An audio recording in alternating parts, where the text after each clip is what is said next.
So in my previous video, I was talking about how to know what you want when you have a binary decision to make. Shall I stay in Madrid? Shall I go to London? Shall I have a pizza or shall I have a burger? But there are other moments in which you don't know what you want at all. That means that you have multiple possibilities. So the first thing I could recommend for that, and I have done it for myself, is understand that not knowing at all just opens a lot of options. You have multiple options there, and you can work first instead of trying to figure out what is it directly with your work with your imagination. Make the list of things that you could do. Even if there are outrageous things, extraordinary things, things that you believe that are not possible, but that things that you open up to brainstorm. I would also suggest feel a storm. How does it feel if I was going to Australia instead?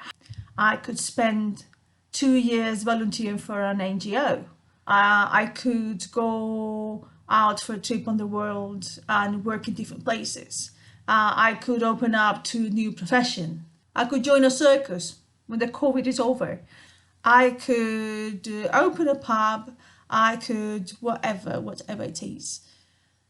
And then later, on a later step, you can just analyze what it came out.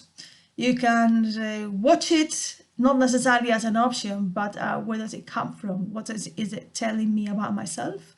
You know the wonderful Marie Kondo, when she enters a room and is super untidy, and it is sometimes difficult to figure out where shall I start.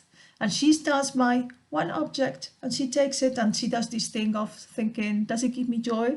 So just one by one of your thoughts, of your ideas, of the things you figure out. How does it feel? How does it feel if I was doing that? Break it down and watch it closely. Another thing I've been doing is to watch the things I don't want. So if I make that list out of I don't want a life that is monotonous, I don't want to be teaching voice on the internet, I don't want to, etc. Imagine money was not an issue. What is it that you would be doing?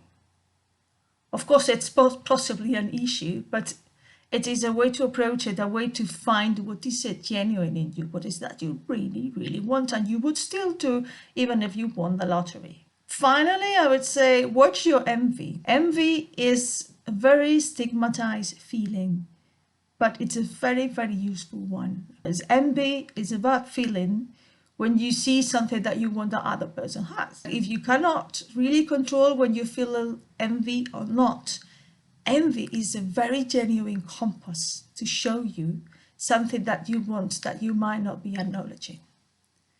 And I hope that you can find any of these useful. If you haven't seen the first video, I would recommend check the first one because it has the other part of the tips. Try it out, let me know how it goes, and I'll see you in the next video.